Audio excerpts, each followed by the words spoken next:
vídeo já vai começar, mas antes, não se esqueça de se inscrever neste canal e ativar as nossas notificações.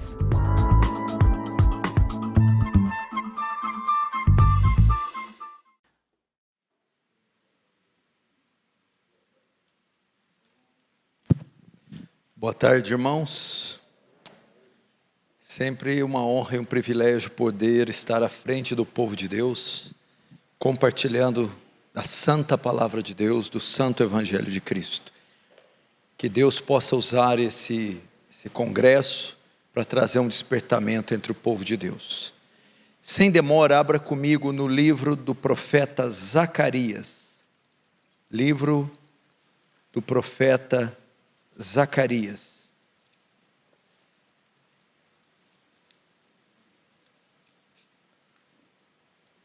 Zacarias, capítulo 4. O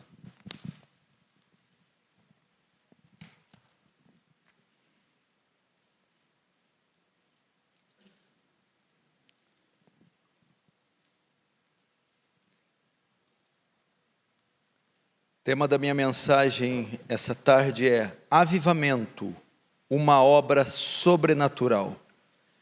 Zacarias, capítulo 4, texto áureo dos crentes, verso 6.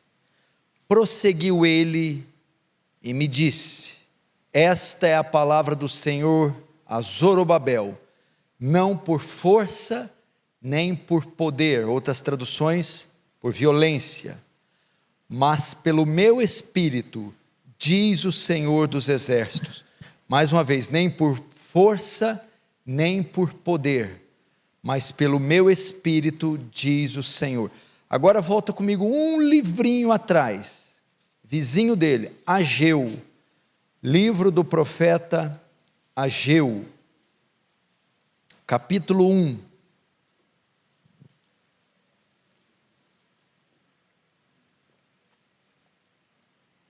Versos de número 13 a 15. Então Ageu, enviado do Senhor, falou ao povo segundo a mensagem do Senhor, dizendo: eu sou convosco, diz o Senhor. E o Senhor despertou o espírito de Zorobabel, filho de Salatiel, governador de Judá, e o espírito de Josué, filho de Josadaque, o sumo sacerdote, e o espírito resto de todo o povo. Até aí, deixa aberto em Ageu, capítulo 1, não feche, feche apenas os olhos para mais uma oração. Pai Santo, a Ti a honra, a glória e o louvor. Eu peço que o Senhor nos assista nas nossas fraquezas. Há em nós uma urgente necessidade de graça, abundando, sendo derramada sobre nós. E uma grande necessidade da ação sobre-humana do Seu Espírito, despertando-nos, erguendo-nos, trazendo em nós ousadia para proclamar a Sua santa palavra. Aviva, Senhor, a Tua obra, de modo que o Teu reino avance, que Tu recebas glória para Si, e nos conforme à imagem do Seu Filho, em nome de Jesus. Amém. Irmãos, presta atenção, é importantíssimo que tenhamos um evento para tratar de um assunto tão necessário, tão pertinente, tão oportuno, tão urgente, quanto é o avivamento. Certa feita, conversando com alguns colegas pastores e teólogos, analisando o cenário da nossa sociedade, do nosso país, isso há 2, 3 anos, nem levando em conta a crise que se instaurou nesses últimos meses, tanta corrupção, tanto problema, tanto escândalo, tanto pecado, tanta morte. E a conclusão na conversa que nós tivemos era uma só. Só há uma resposta para essa nação doente. Um avivamento. Um avivamento que penetre todas as camadas da sociedade brasileira. Um avivamento que consiga alcançar até o nosso Congresso, até as nossas autoridades. Então se faz necessário abordar temas como esse. O avivamento é necessário, é urgente. O cenário atual mostra isso. Que Deus conceda um avivamento. Muitos estudiosos dizem que o Brasil ainda não viveu um avivamento como aqueles que nós já estudamos em outros países. Tivemos a vinda aqui de um grande pregador na década de 60 e 70, em alguns estádios. Tivemos aqui alguns pregadores brasileiros que também ajuntaram muitas pessoas, livros, seminários, mas me parece que aquele avivamento ainda que comove, que constrange, que impacta, que mobiliza e paralisa regiões inteiras e vai além das fronteiras, parece que nessa escala nós ainda não experimentamos. Claro que já houve avivamentos locais, igrejas locais em pequenas regiões, mas nós sonhamos ver algo ainda que coloque a nação de joelhos e a faça confessar o Senhor Jesus, ou que pelo menos constranja boa parte das camadas da sociedade. O avivamento é caracterizado pelo quê? Primeiro, o avivamento ocorre entre o povo de Deus. Não existe um avivamento entre os ímpios, não existe um avivamento entre os mortos, entre os pagãos. Quando se fala de avivar, fala-se de igreja, pastores, comunidades, cristãos que estão frios, sonolentos, mortos, que estão minguando na sua fé, que frequentam igrejas entediantes com cultos sonolentos e pregações maçantes. Crentes que perderam o entusiasmo, vida, vigor espiritual, púlpitos que estão empoeirados, púlpitos que estão congelando, cultos que fazem mais mal do que bem. Logo, o avivamento, o despertamento, o reavivamento, é quando Deus alcança novamente uma igreja, um crente, e o revigora, e o restaura, o revitaliza. O avivamento é marcado por uma volta ao primeiro amor. O avivamento é marcado por uma paixão que incendeia todo o nosso ser pelo Senhor Jesus, pela sua palavra. O avivamento é marcado por fome de Deus, entusiasmo em estar na casa de Deus, em ler as Escrituras e debruçar sobre elas horas a fio. É marcado, invariavelmente, o avivamento desemboca em evangelismo, em missões. Vidas e vidas são trazidas a Cristo por intermédio da igreja que estava morrendo, mas agora está viva. É marcada por um desapego do mundo, do materialismo. E os nossos olhos passam a estar na eternidade, como aquele grande homem de Deus disse naquele avivamento: ó Deus, grave eternidade nos meus olhos. O avivamento basicamente é dar prioridade ao reino. O crente parece que perde o interesse pelas outras coisas e fixa seus olhos, seu coração, seus esforços, suas energias no reino, na vontade de Deus, no avanço, na expansão do reino de Deus. Entretanto, a pergunta que temos que fazer é: mas como fazer isso? Como resgatar isso? Como gerar isso em nós? Como resgatar esse primeiro amor, essa paixão? Parece que muitas vezes nós estamos como aquele jogador, aquele craque de futebol que agora tem 40 anos, aquele gênio como foi Maradona, Zico, Romário. Ele tem toda a técnica, toda a jogada na cabeça, mas o corpo não acompanha mais. Parece que nós sabemos o que tem que fazer, sabemos quais são as prioridades, mas não temos ânimo, força, vigor, entusiasmo para executar tais coisas. Logo, como elas são possíveis? Como resgatar isso? Como ter tal entusiasmo novamente? Como agir de forma bíblica, com tamanha disposição? Como? Como ter o que Jonathan Edwards tinha, Charles Spurgeon tinha, Susanna Wesley tinha? Como? Como, irmão, o avivamento acontece? Qual a sua origem? somos nós que o provocamos. Nós podemos marcar um culto de avivamento. Terça-feira, das 10 às 9, culto de avivamento. Não vem a quarta, ele só acontece na terça. E não vem depois do horário que o Espírito Santo encerra o expediente. Tem igrejas que fazem isso, marca, tem o dia certo o avivamento, é sexta, quinta não. Quinta não tem avivamento. Aí é das 8 às 10, você chega às 10h30, acabou. Nós provocamos, como ele acontece? O avivamento é uma obra soberana da graça de Deus. O avivamento é uma obra sobrenatural. A carne não pode produzir avivamento. As nossas obras, os projetos sociais não podem produzir o avivamento. Nosso ativismo não pode produzir o avivamento. Ele não está numa prateleira de supermercado e pode ser comprado. Ele não pode ser fabricado pela mentalidade humana, pelos recursos humanos. O avivamento é uma obra exclusivamente espiritual, sobrenatural. E nesse sentido, esse texto de Zacarias, ele nos dá a resposta, ele nos mostra exatamente isso, que o avivamento é uma obra sobrenatural, é uma obra do Espírito Santo. Essa palavra dada por Zorobabel, se você voltar comigo no Antigo Testamento, você vai ver a época dos profetas. Havia profetas, pode ser separado em 3 grupos. Deus levanta um grupo de profetas que profetiza antes do exílio, do cativeiro babilônico.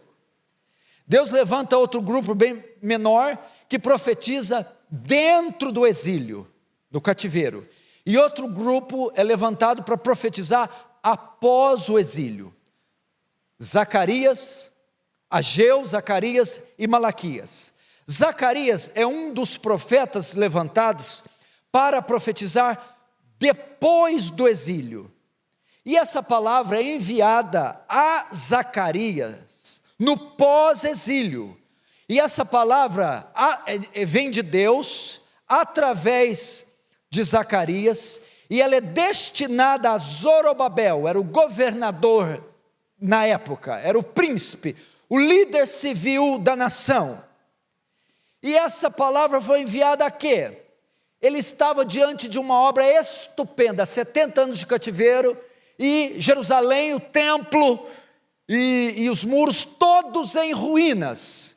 Eles deviam então ter como prioridade, na volta do cativeiro, no pós-exílio, a grande prioridade era reconstruir o templo que foi destruído, refazer a aliança, recomeçar o culto ao Senhor.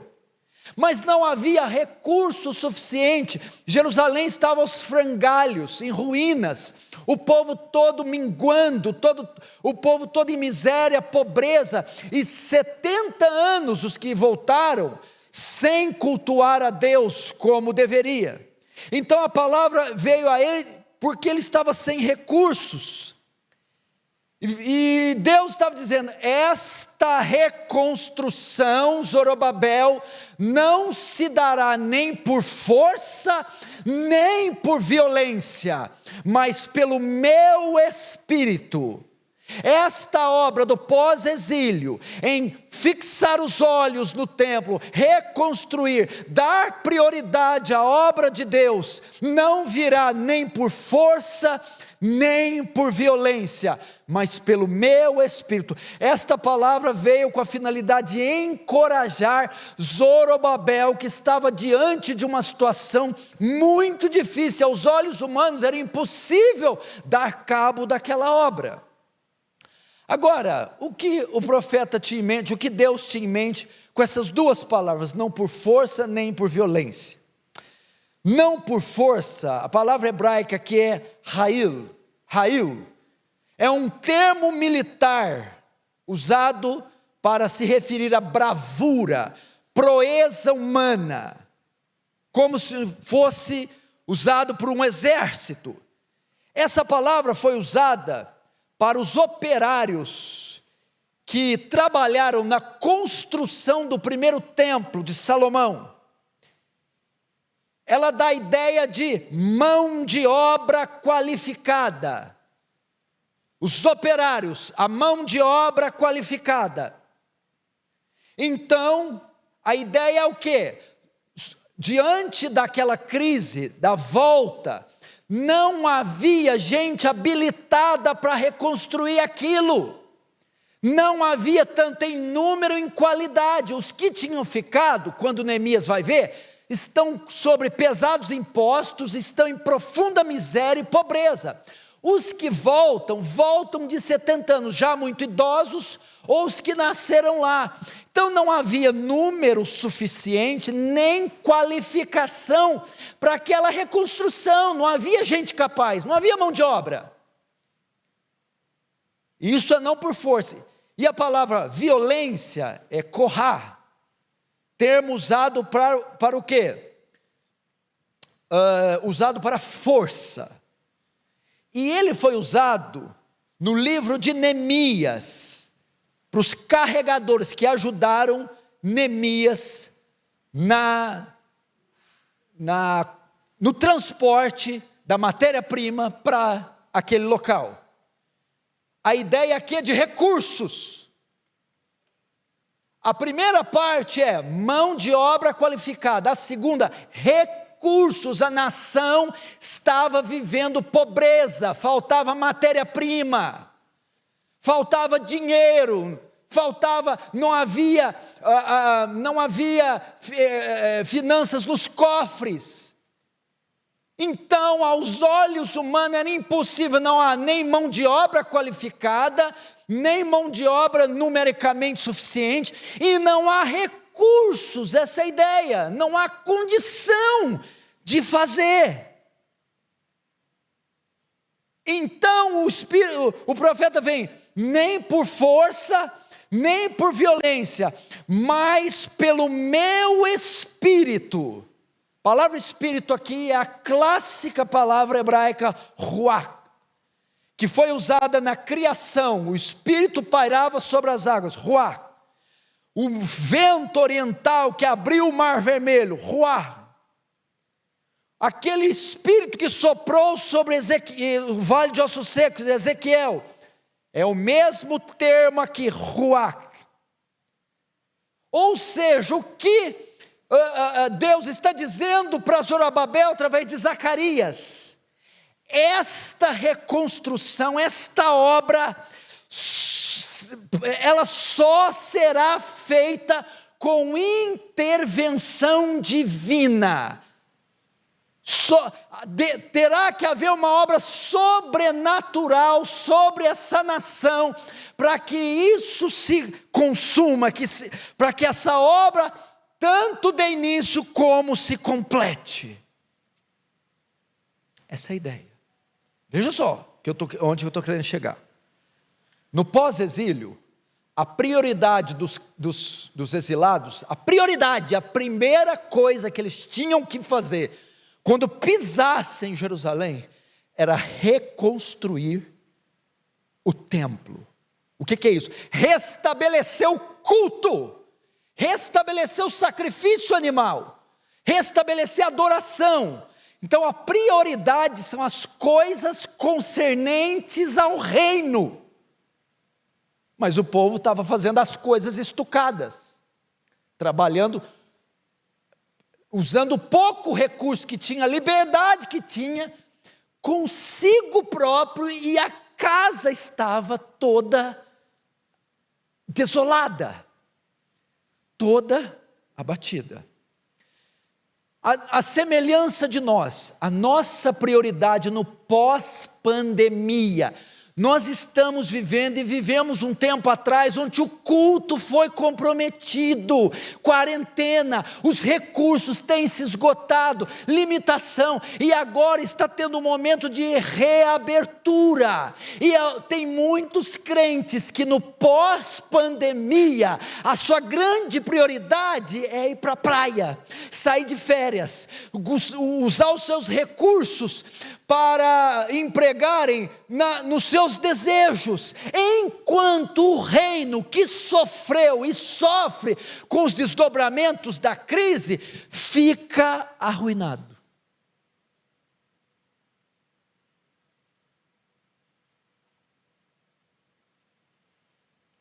Não chegou o tempo de vocês reconstruírem essa casa? Enquanto a casa fica deserta, vocês se gastam com as casas apaineladas. E o que eu estou querendo dizer?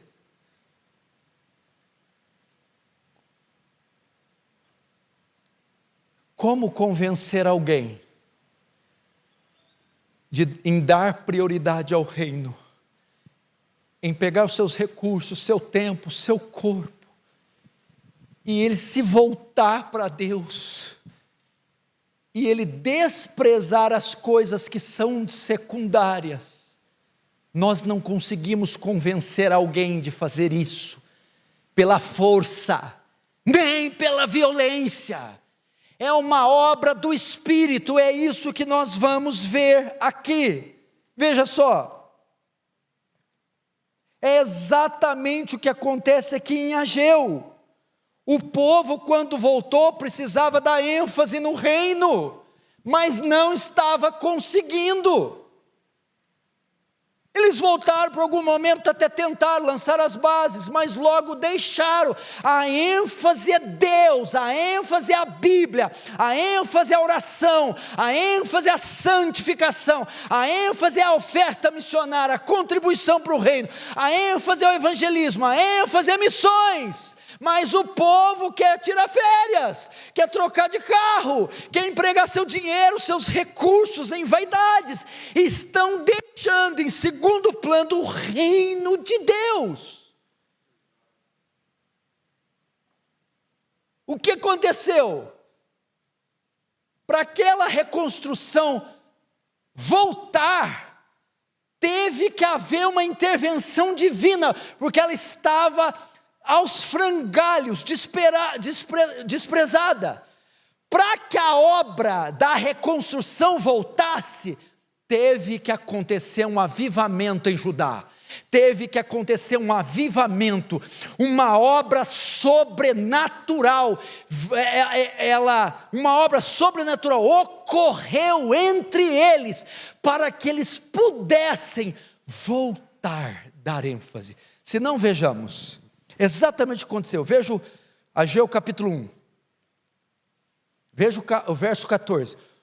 Olha lá, Arival. O Senhor despertou o espírito de Zorobabel, filho de Salatiel, governador de Judá, o espírito de Josué, filho de Josadaque, o sumo sacerdote, e o espírito de todo o resto do povo. Você prestou atenção? Olha novamente. O Senhor despertou primeiro Zorobabel, liderança civil. Depois o Senhor, o espírito de Josué, liderança espiritual. E o Espírito do Senhor despertou o resto do povo. Entendeu? O Espírito do Senhor despertou liderança civil, despertou liderança religiosa e despertou todo o povo. Agora troca a palavra despertou para avivou. E o Espírito do Senhor avivou Zorobabel, avivou Josué, avivou todo o resto do povo. E qual o resultado? Veja só o resultado, verso 14, parte B. E eles vieram e se puseram ao trabalho na casa do Senhor dos exércitos, seu Deus. Eles vieram e se trabalharam, veja só, não por força, nem por violência. Quem é que os fez deixarem as casas estucadas e voltarem para a reconstrução do templo, que era prioridade? Não foi por força, nem por violência, agressão, ameaça, não foi com os recursos humanos, com as técnicas, não foi. Foi uma obra do Espírito que fez eles tirarem os olhos das suas benesses e voltarem para o reino de Deus. O avivamento é uma obra sobrenatural. Nós não vamos conseguir ver a beleza que Cristo tem se o Espírito não nos mostrar. Não vamos conseguir ver a feiura do nosso pecado se o Espírito de Deus não nos mostrar. Não vamos conseguir sentir paixão pelas almas que estão morrendo se o Senhor não nos mostrar. Não vamos conseguir ver a futilidade de algum dos nossos atos se o Espírito de Deus não mostrar. Veja só, eles não conseguiam enxergar o que estava fazendo. Pelo menos duas coisas sem o Espírito Santo eles não conseguiam enxergar. Primeiro, eles não estavam conseguindo ver a importância do templo. Eles estavam 70 anos sem cultuar a Deus, e como é que eles voltam? E querem aplicar o dinheiro nas casas. Eles não conseguiam ver a importância de renovar a aliança. Eles não conseguiam ver a grandeza que representava novamente o animal ser oferecido, o culto a Yahvé. Eles não conseguiram ver a relevância de restabelecer, depois de 70 anos, poxa, o templo pode esperar, o culto, a adoração, eles não conseguiam ver a beleza do culto, a relevância do culto, a importância do templo, a importância que tinha a reconstrução. Segundo, eles não conseguiam perceber o seu próprio pecado. Eles não conseguiam ver que deixar o templo daquele jeito, naquela condição, e aplicar seus recursos nas suas coisas pessoais era um pecado grave. Eles estavam tomando os recursos destinados para o templo, seu corpo, seu tempo, suas finanças, a sua qualificação, e estavam empregando nas suas coisas pessoais. E eles não enxergavam isso como pecado, como uma falha. Eles estavam insensíveis quanto ao seu estado, e para verem tal coisa precisaram ser despertados pelo Espírito Santo. Precisaram ser acordados. Isso é avivamento. É uma obra que, se o Espírito não causar, não adianta nós forçarmos, provocarmos, impormos, ameaçarmos. Não é por força, nem por violência. É uma obra da graça, é uma obra que compete ao Espírito. Ele teve que despertar o coração de Zorobabel, o coração de Josué e o coração de toda a nação. Agora conosco é a mesma coisa, irmãos. Muitas vezes nós passamos períodos, pastores passam por isso, presbíteros passam por isso, igrejas passam por isso, comunidades, nós não conseguimos ver muita relevância em Cristo. Parece que a cruz perde o seu brilho, não conseguimos ver relevância no reino. Parece que tem um momento das nossas vidas que nós não damos mais importância às coisas espirituais, elas se tornam um tédio, enfadantes, uma rotina cansativa, e não conseguimos ver a importância da igreja, dos cultos, das ofertas, do reino. Perdemos o interesse. Perdemos a solenidade, a gravidade. Da mesma forma, o Espírito Santo precisa nos tocar, precisa abrir nossos olhos, para vermos a grandeza que é a cruz de Cristo, o reino, o Evangelho, para ver o valor que tem as atividades espirituais. Avivamento. Avivamento não é marcado por primeiro amor, por entusiasmo, por desapego às coisas materiais, apego às coisas espirituais, paixão pelas almas, pelo Senhor, pelas Escrituras, pureza, santificação, mas nós não conseguimos ver, muito menos aplicar tais coisas a parte do Espírito Santo. Precisamos que Ele haja, que Ele opere, que Ele nos desperte como despertou. E com relação ao pecado e o mundanismo mesmo, às vezes nós não conseguimos ver quão pecaminosos são nossos atos. Não enxergamos que ações, palavras e gestos nossos são ofensivos a Deus. Estamos cegos, cauterizados. Nós não conseguimos entender, meu irmão, tal coisa, que o esfriamento, o desprezo pelas coisas de Deus é pecado. Então, da mesma forma que eles, nós também duas coisas. Deixamos de ver o valor das coisas espirituais, a grandeza e a beleza, e nos tornamos insensíveis com o nosso pecado, diante do nosso pecado. E tanto um como o outro, necessitamos que o Espírito Santo nos toque. Da mesma forma, um pastor ou um presbítero ou qualquer irmão, por mais bem intencionado que seja, não poderá causar isso. É uma obra que depende do Espírito de Deus, é uma obra sobrenatural. Nós não conseguimos, meu irmão. Eu estou ali praticando a coisa imunda, mundana, eu estou desprezando as coisas do Senhor, não vejo maldade naquilo. Da mesma forma, eu estou desprezando, eu estou abrindo mão do meu tempo com o Senhor, então não vejo também maldade naquilo. Só pelo poder do Espírito que eu vou ver. É só o Espírito que me faz, para um culto de domingo, ficar ansioso no sábado. É só o Espírito que me faz ficar sobre esse livro horas e horas. É só o Espírito que me faz repudiar uma programação imunda na televisão.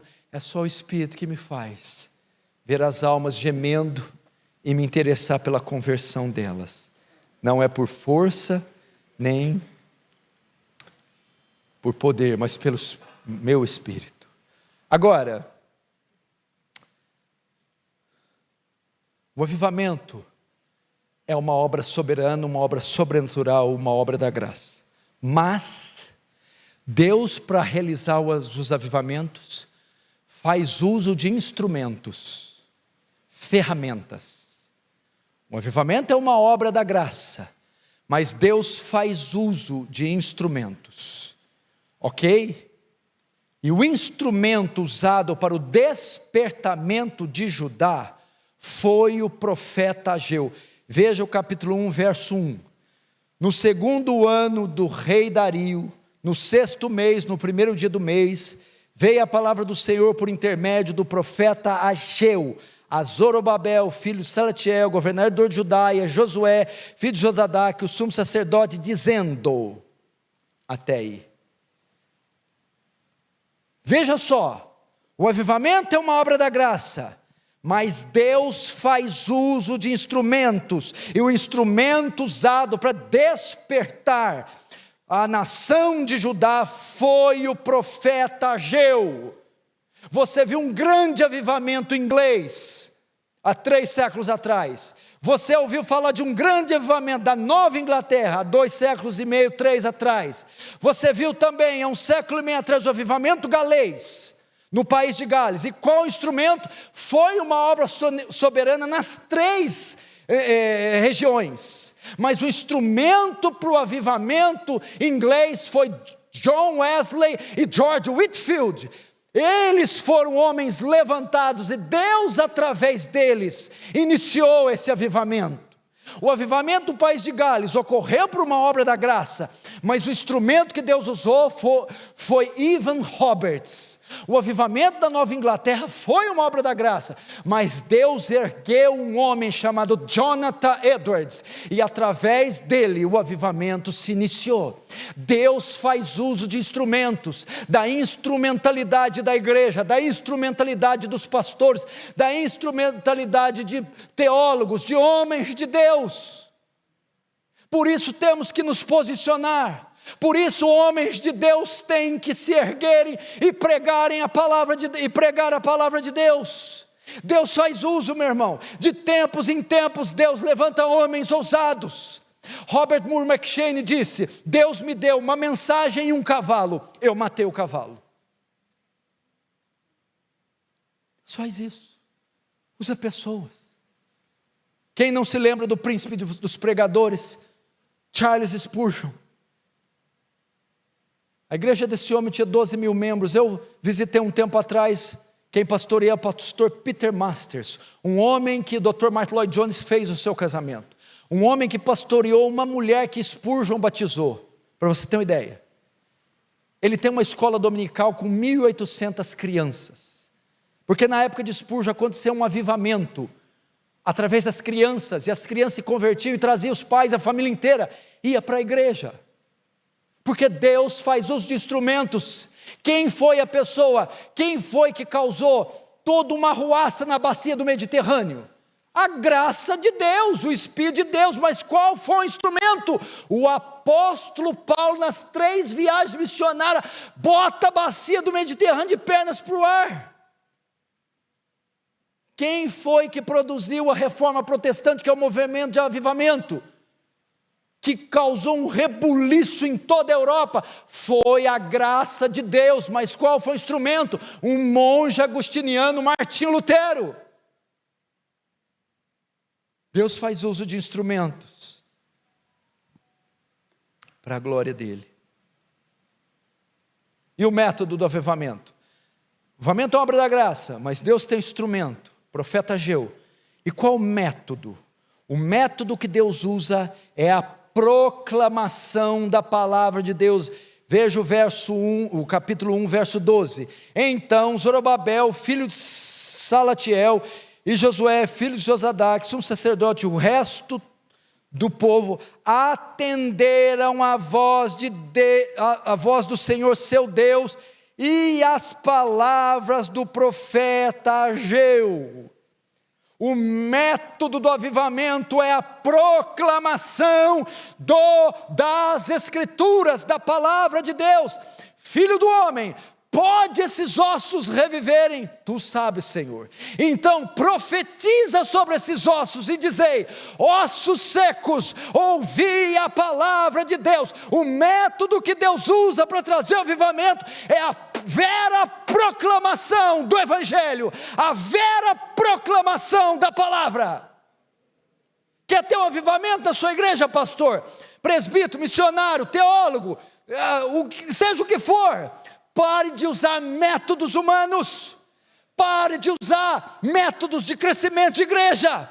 Você quer que a sua igreja cresça? Abra a Bíblia e pare diante da sua congregação e diz: assim disse o Senhor. As pessoas querem fazer festa, gospel, botar touro mecânico, globo de luz, festa do sorvete, fazem de tudo, contam piadas. Aliás, piadas estão muito comuns nos púlpitos, né? Stand-up comedy gospel. Pastores que, em vez de pregar sermões, ficam contando histórias engraçadas. Essas igrejas até crescem. Na verdade, elas não crescem, elas incham. Elas não têm qualidade nenhuma. Não se sabe nada sobre membresia da igreja, sobre disciplina da igreja. Não se sabe sobre a natureza da fé. Não se sabe no que crê nem por que crê. Só estão lá, na tentativa de terem os seus egos massageados por homens sem caráter e por mensagens de autoajuda. Agora, o instrumento para o avivamento é a pregação da palavra. Irmãos, um dos avivamentos mais tremendos dos últimos tempos foi o avivamento da Nova Inglaterra, o avivamento que veio através de Jonathan Edwards. Você sabe quando que o avivamento veio? Você se lembra, Erival? Foi numa série de exposições, de sermões sobre a justificação pela fé. E nessa série foi onde saiu um dos mais poderosos sermões de todos os tempos: pecadores nas mãos de um Deus irado. O avivamento veio no meio de uma série de exposições bíblicas, da exposição da da palavra.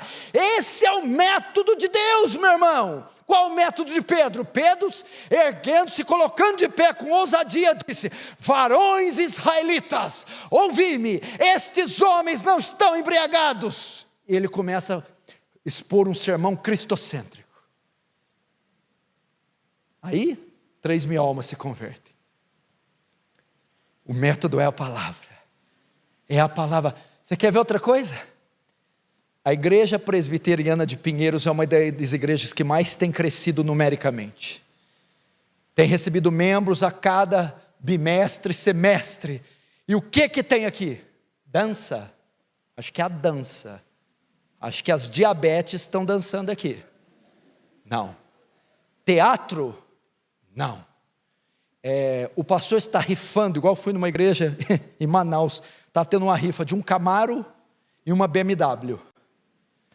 É isso que ele está fazendo? Não. O que tem nessa igreja?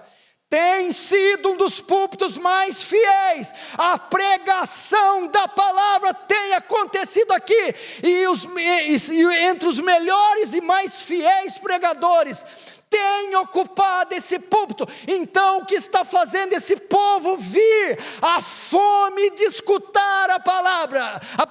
Barrigas vazias têm sido alimentadas aqui nesse púlpito. E alimentadas com o quê? Não temos outra coisa a oferecer senão a clara, vívida, limpa palavra de Deus.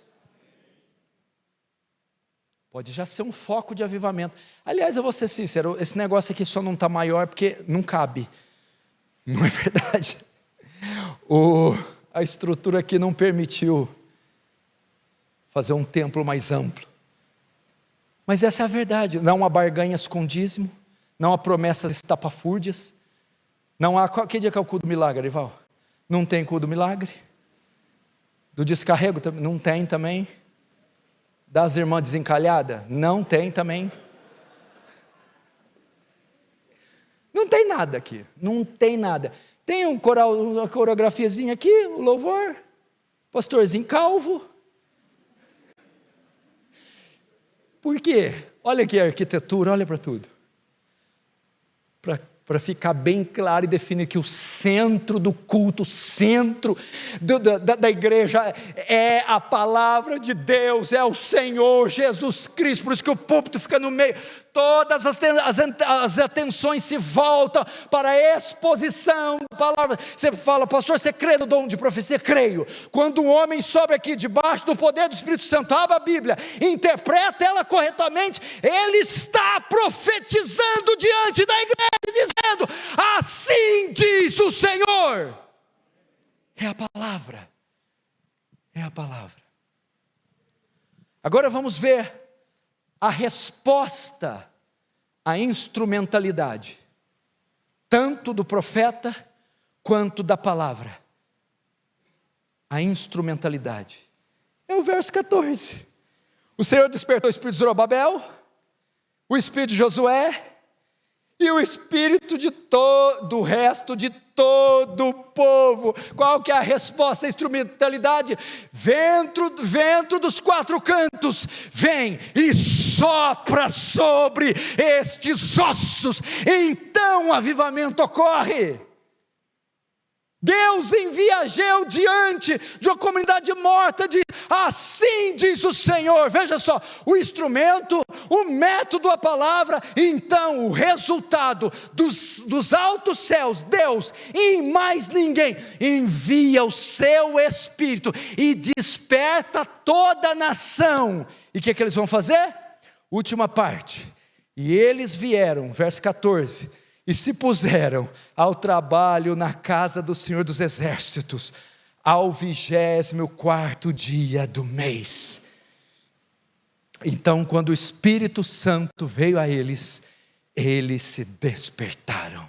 O avivamento é uma obra da graça, nem por força, nem por violência. Quando Deus envia o seu Espírito, o avivamento ocorre, meu irmão. Quando Deus envia a sua graça e ela opera, o avivamento ocorre.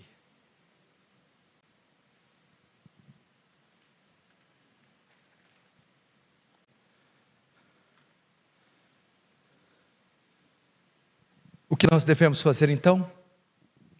Devemos orar. Ó Deus, envia o teu Espírito.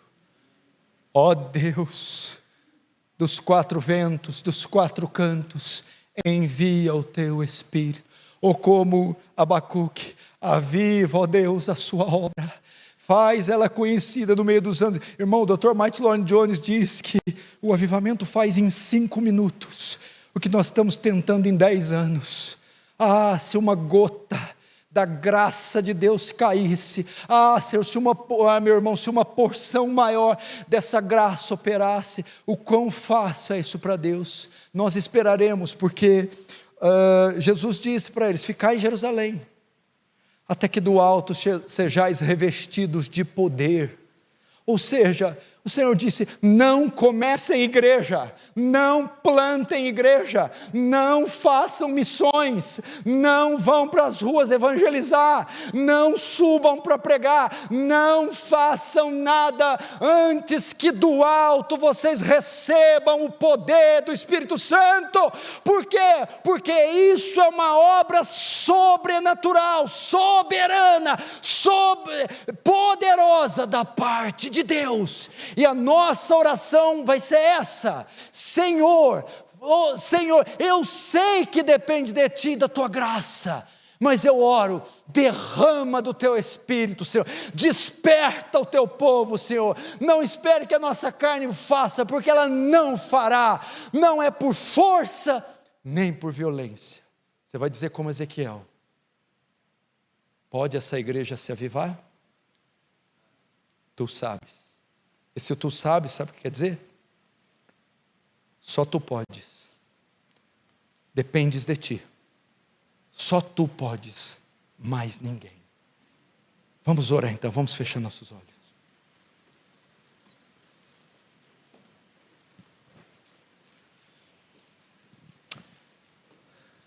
Feche os seus olhos, curva a sua cabeça. Você pode fazer uma oração sincera agora, graciosa. Você que está cansado do tédio, fala: Deus, a minha vida cristã se tornou uma rotina tão enfadante. Falta-me alegria, falta-me entusiasmo, falta-me sangue nos olhos. Ore a Deus. Se você é pastor, se você é presbítero: minhas pregações estão sem entusiasmo. Eu nem acredito mais no que eu prego, as nossas reuniões de oração são vazias e geladas. Você que trabalha com a música: Senhor, me dá canções profundas. Oh Senhor, me faz compor hinos que mexerão na alma do seu povo. Me dá entusiasmo quando eu canto, quando eu ministro, que lágrimas corram pelos meus olhos ao ouvir o som da cruz. Você que serve ao Senhor em outra parte da igreja: oh Deus, me aviva. Oh Espírito de Deus, eu falhei, errei tentando vários métodos, eu tentei forçar, eu tentei, Senhor, mas hoje eu entendi que não é por força nem por violência, mas é pelo Teu Espírito, e no Seu Espírito esperarei. Toca, Senhor, oh Deus, como despertou Zorobabel, como despertou Josué, como despertou todo o resto do povo. Desperta teu povo, Senhor. Oh Senhor, veja as condições da nossa sociedade, veja o mundo, quantos milhares morrendo sem Cristo, quanta prostituição, abuso da lei, oh Deus, quantas crianças sendo abusadas, quanta atrocidade. Meu Deus, os homens não te dão glória, são blasfemos, rebeldes, irreverentes. Deus, tem misericórdia, Senhor. Tu é aquele que anda no meio dos 7 candeeiros, acende a chama desses candeeiros, Deus. Faz da igreja uma tocha brilhar nesses dias, Deus. Sal da terra, luz do mundo, Senhor. Tem misericórdia, Senhor. Aviva a tua obra, Senhor. Aviva a tua obra, Senhor. É o que te pedimos, em nome de Jesus. Amém.